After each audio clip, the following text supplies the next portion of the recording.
ബ്രഹ്മസ്തുതി ഭഗവാന്റെ കഥകൾ എത്ര കേട്ടാലും പറഞ്ഞാലും മതിയാവുകയില്ല.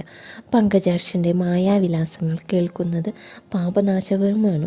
കേൾക്കാൻ താല്പര്യമുള്ളവർക്ക് അവസരമുണ്ടാവുകയും ചെയ്യും.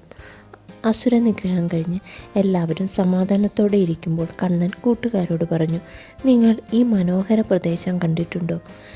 പശുക്കൾക്ക് ഇഷ്ടം പോലെ തീറ്റയുണ്ട്, കുടിക്കാൻ ആവശ്യം പോലെ നദീജലമുണ്ട്. നമുക്ക് കളിക്കാനും പറ്റിയ സ്ഥലം തന്നെ. ഇത്രയും നല്ല സ്ഥലം വേറെയുണ്ടെന്ന് തോന്നുന്നില്ല. നമുക്ക് ഭക്ഷണം കഴിച്ച് ഇവിടെ തന്നെ കളിക്കാം. പശുക്കളെ വെള്ളം കുടിപ്പിച്ച് മേയാൻ വിട്ട് അവർ പൊതിയഴിച്ച് ഭക്ഷണം കഴിക്കാനിരുന്നു. ബാലന്മാർ ചോറുള്ള ഉരുട്ടി കഴിക്കും തുടങ്ങുമ്പോൾ കണ്ണൻ ഓരോ കുസൃതികൾ പറഞ്ഞ് അവരെ ചിരിപ്പിക്കും. ഈ മനോഹരമായ കാഴ്ച ആകാശത്ത് നിന്ന് ദേവന്മാർ നോക്കിക്കാണുകയാണ്. അപ്പോൾ ബ്രഹ്മാവ് ഇങ്ങനെ ചിന്തിച്ചു, ഈ കൃഷ്ണൻ മനുഷ്യനായി അവതരിച്ച് ലീലകളാടുമ്പോൾ മായാശക്തി പ്രബലമാണോ എന്നറിയണം. ആ വിചാരത്തോടെ ബ്രഹ്മാവ് മായ ഉപയോഗിച്ച് മേഞ്ഞു നടക്കുന്ന പശുക്കളെ കൂട്ടത്തോടെ മറച്ചു കളഞ്ഞു. പശുക്കളെ കാണുന്ന പരിഭ്രമിച്ച ബാലന്മാർ ഭക്ഷണം പോലും കഴിക്കാതെ അവയെ തേടി നടക്കാൻ തുടങ്ങി. നിങ്ങൾ പേടിക്കേണ്ട, ഞാൻ പോയി പശുക്കളെ കണ്ടെത്തി കൊണ്ടുവരാം. പശുക്കൾ കൂടുതൽ പുല്ലുള്ള സ്ഥലം തേടി പോയി കാണും. നിങ്ങൾ എവിടെ ഇരുന്ന് ഊണ് കഴിച്ചോളൂ എന്ന് പറഞ്ഞ് കണ്ണൻ പശുക്കളെ തേടിപ്പോയി. കാട്ടിൽ മുഴുവൻ അന്വേഷിച്ചിട്ടും പശുക്കളെ കണ്ടെത്തിയില്ല. കണ്ണൻ തിരിച്ച് ബാലന്മാരിയ്ക്കുന്നിടത്തെത്തിയപ്പോൾ അവിടെ അവരെയും കാണുന്നില്ല. അവർ പശുക്കളെ അന്വേഷിച്ച് കാട്ടിൽ അലഞ്ഞു തിരിക്കുകയായിരിക്കും. കണ്ണൻ ഇങ്ങനെ ചിന്തിച്ചു ഓരോരുത്തരെയും പേര് ചൊല്ലി വിളിച്ചു. കാണാതായപ്പോൾ ഇങ്ങനെ വിചാരിച്ചു, കൂട്ടുകാരെയും പശുക്കളെയും കൂടാതെ വീട്ടിൽ ചെന്ന് അമ്മ എന്നെ വടികൊണ്ടടിക്കയില്ലേ? ഞാൻ എന്താണ് ചെയ്യേണ്ടത്? ഇതെല്ലാം കണ്ടുകൊണ്ടിരുന്ന ദേവന്മാർ ബ്രഹ്മാവിനോട് ചോദിച്ചു, വിധാതാവേ, ചെറിയൊരു ബാലനെ ഇങ്ങനെ വിഷമിക്കുന്നത് ശരിയാണോ? ഇത് കേട്ടിട്ട് ബ്രഹ്മാവിന് ഒരു കുലുക്കവും ഉണ്ടായില്ല. ഏറെ ആലോചിക്കാതെ ഇത് ബ്രഹ്മാവിൻ്റെ കുസൃതിയാണെന്ന് കണ്ണന് മനസ്സിലായി. ബ്രഹ്മാവിൻ്റെ അഹങ്കാരം നീക്കിയേ മതിയാകൂ എന്നോർത്ത് കണ്ണൻ തൻ്റെ മായാവൈഭവം കൊണ്ട് രാവിലെ ഗോകുലത്തിൽ നിന്ന് പോന്നപ്പോൾ ഉണ്ടായിരുന്ന അതേ രൂപത്തിലുള്ള പശുക്കളെയും ഗോപാലന്മാരെയും ആർക്കും ഒരു സംശയം കൂടാത്ത വിധം സൃഷ്ടിച്ചെടുത്തു. ഈ പശുക്കളും കുട്ടികളും വേറെയാണെന്ന് ആർക്കും തിരിച്ചറിയാൻ കഴിഞ്ഞതുമില്ല. അത്രയും ആശ്ചര്യം എന്നല്ലാതെ എന്തു പറയാൻ. ഓരോരുത്തരും യാതൊരു സംശയവും കൂടാതെ അവരവരുടെ വീടുകളിൽ കയറി ചെന്നു. ഒരു വർഷക്കാലം അങ്ങനെ കഴിച്ചുകൂട്ടി. ഒരു ദിവസം ഭഗവാൻ കൂട്ടുകാരുമൊത്ത് പശുക്കളെ മേച്ചു നടക്കുകയായിരുന്നു. വൃന്ദാവനത്തിൻ്റെ ഭംഗി ആസ്വദിച്ചുകൊണ്ട് കാളിന്തി തീരത്തിലൂടെ അവർ ഗോവർദ്ധന നഗരിയുടെ പരപ്പിലെത്തി.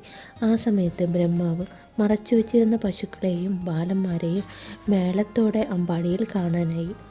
ഏറെ നാളുകളായി കുട്ടികളെ വിട്ടുനിന്ന പശുക്കൾ ചുരന്ന അകടുമായി വന്ന് പാല് കുടിപ്പിക്കാൻ തുടങ്ങി.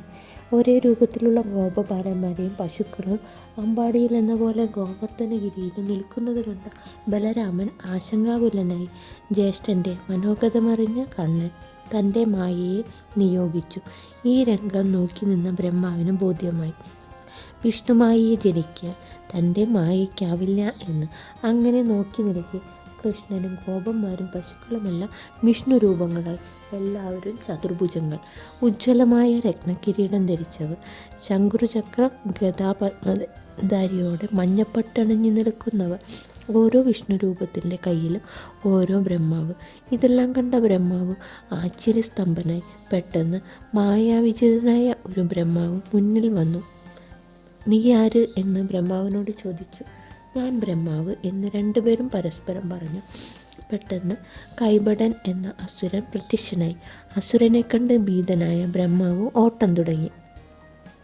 ഒടുവിൽ ശ്രീകൃഷ്ണ ഭഗവാനെ ധ്യാനിക്കാൻ തുടങ്ങി. ബ്രഹ്മാവ് ഭഗവാന്റെ പാദകമലത്തിൽ നമസ്കരിച്ച് സ്തുതിക്കാൻ തുടങ്ങി. നാരായണ ഭഗവാനെ, അങ്ങേക്ക് നമസ്കാരം. മൂഢനായ എനിക്ക് അങ്ങയുടെ മായാവൈഭവങ്ങൾ അറിയാൻ കഴിഞ്ഞില്ല. അങ്ങയുടെ സംഗതിയല്ലേ ഞാൻ എന്ന് കരുതി എന്നെ അനുഗ്രഹിക്കണം. ബോധമില്ലാതെ മൂഢന്മാർ ചെയ്യുന്ന തെറ്റുകൾ ജ്ഞാനികൾ അറിഞ്ഞ് ക്ഷമിക്കുകയും അവർക്ക് നേർവഴി കാണിച്ചു കൊടുക്കുകയും വേണമല്ലോ. ലോകബന്ധുവായ അങ്ങ് എൻ്റെ അപരാധങ്ങളെല്ലാം ക്ഷമിക്കണേ. ബ്രഹ്മാവ് നന്ദകുമാരനെ 3 പ്രാവശ്യം വലം വെച്ച് പ്രാർത്ഥിച്ചു. ബ്രഹ്മാവിനോട് ഭഗവാൻ ചോദിച്ചു, ബ്രഹ്മാവേ, എന്നോട് ഇങ്ങനെയൊക്കെ ചെയ്യാൻ നിനക്ക് തോന്നിയത് എന്തുകൊണ്ട്? രാവിലെ എന്നോടൊപ്പം വനത്തിലേക്ക് വന്ന പശുക്കളെയും ഗോപന്മാരെയും കാണാതായിട്ട് ഞാൻ ഒറ്റയ്ക്ക് അമ്പാടിയിൽ ചെന്ന അമ്മ എന്നെ പിടിച്ച് കെട്ടിയിട്ട് തല്ലുന്നത് കണ്ട് രസിക്കാമെന്ന് കരുതി അല്ലേ? ആർക്കും ഒരിക്കലും ഒരു ദോഷമുണ്ടാകരുതെന്ന് ആഗ്രഹിക്കുന്ന എനിക്ക് ദൈവാനുഗ്രഹമുണ്ട്. നീ ഈ വിധം കളിച്ചപ്പോൾ ഞാൻ എൻ്റെ കളിയങ്ങ് കളിച്ചു. അതോടെ നിൻ്റെ അഹങ്കാരം ഇല്ലാതാക്കി. അങ്ങേക്ക് സർവ്വമംഗളങ്ങളും ഉണ്ടാകും. ബ്രഹ്മാവ് വീണ്ടും ഭഗവാനെ നമസ്കരിച്ചു. ഭഗവാനെ, അവിടുത്തെ ആ മനോഹര രൂപം, മുടിക്കെട്ട്, മയിൽപ്പീലി, മഞ്ചാടിമാല, പീതാംബരം എല്ലാം എത്ര മനോഹരമാണ്. അങ്ങനെയുള്ള അങ്ങയെ ഞാൻ നമസ്കരിക്കുന്നു. അവിടുത്തെ മഹത്വം ആർക്കും മനസ്സിലാവില്ല. ആരാണോ പ്രേമത്തോടുകൂടി അങ്ങയെ സ്മരിക്കുന്നത് അവർക്ക് മാത്രമേ അവിടുത്തെ മഹിമയെ മനസ്സിലാക്കാൻ കഴിയുള്ളൂ. എന്നാൽ മനസ്സിൽ മാലിന്യമുള്ളവർക്ക് ഒരിക്കലും അങ്ങയെ അറിയാൻ സാധിക്കില്ല. ഇപ്പോൾ പ്രേമത്തോടുകൂടി ഭഗവാനെ വിളിക്കുന്നുവോ അപ്പോൾ ഭഗവാൻ അത് ബോധ്യപ്പെടുത്തി തരും. ഭഗവാൻ നമ്മളെ ഒരിക്കലും കൈവിടില്ല. തളരരുത്, പരീക്ഷണങ്ങളാണ് തരുന്നത്. പരാതി പറയരുത്, ദുഃഖിക്കരുത്. ഇതൊക്കെ ഭഗവാന്റെ ലീലകളാണ്. പ്രേമത്തോടു കൂടി ഭഗവാനെ സ്മരിക്കും. ഭഗവാൻ എന്നിൽ നിന്ന് അന്യനല്ല, വേറെയല്ല എന്ന ബോധ്യമുണ്ടാകണം. ഭഗവാൻ അകലെയല്ല എന്ന ബോധത്തോടു കൂടി സ്മരിച്ചാൽ ഭഗവാൻ ശക്തി തരും, ഉത്സാഹം തരും, ആനന്ദം തരും. ഭഗവാനെ, അവിടുന്ന് എപ്പോഴും കൂടെയുണ്ടെന്ന ബോധ്യമുണ്ടാവണമെങ്കിൽ അവിടുത്തെ കാരുണ്യം ഞങ്ങളിൽ വർഷിക്കണം. ഞങ്ങൾ മനസ്സുകൊണ്ടും ബുദ്ധി കൊണ്ടും വാക്കുകൊണ്ടും ഭഗവാനെ സ്മരിക്കാൻ പ്രയത്നിക്കണം. സ്മരണയിലേക്ക് ഉയരാൻ ജഗത്ത് മുഴുവൻ ഉണർന്നിരിക്കുന്നത് അവിടുത്തെ സാന്നിധ്യത്തിലാണെന്ന് വിവേകം കൊണ്ട് മനസ്സിലാക്കണം.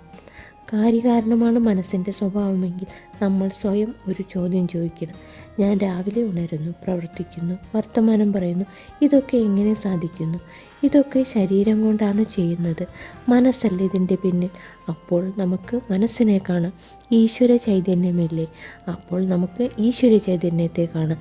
ഇങ്ങനെ നാം സ്വയം ചിന്തിക്കാൻ തയ്യാറാകുമ്പോൾ നമുക്ക് മനസ്സിലാവും നാരായണ സാന്നിധ്യമാണ് എല്ലാം പ്രവർത്തിപ്പിക്കുന്നത് എന്ന്. നമുക്ക് ഏറ്റവും പ്രിയപ്പെട്ടത് നമ്മളെ നമ്മളാക്കി തീർക്കുന്ന ഈശ്വര ചൈതന്യം തന്നെയാണ്. ഈ ലോകത്തിൽ നമ്മൾ ഏറ്റവും കൂടുതൽ സ്നേഹിക്കുന്നത് ആരെയാണ്? എല്ലാവരും സ്നേഹിക്കുന്നത് അവനവനെ തന്നെയാണ്.